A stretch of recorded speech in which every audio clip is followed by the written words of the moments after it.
કેમ છો મિત્રો?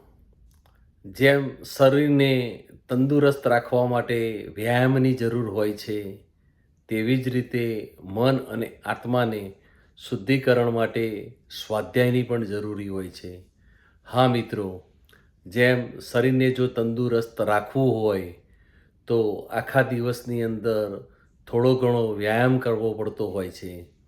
એવી જ રીતે જો મન અને આત્માની શુદ્ધિકરણ કરવી હોય તો થોડો સમય સ્વાધ્યાયમાં પણ બેઠવું પડતું હોય છે.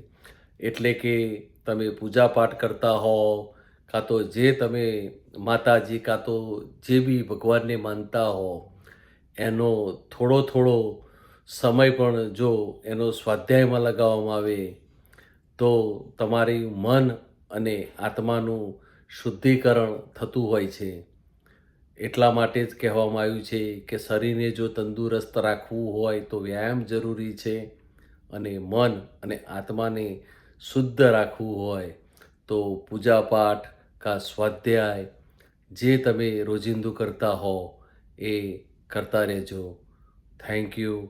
આભાર.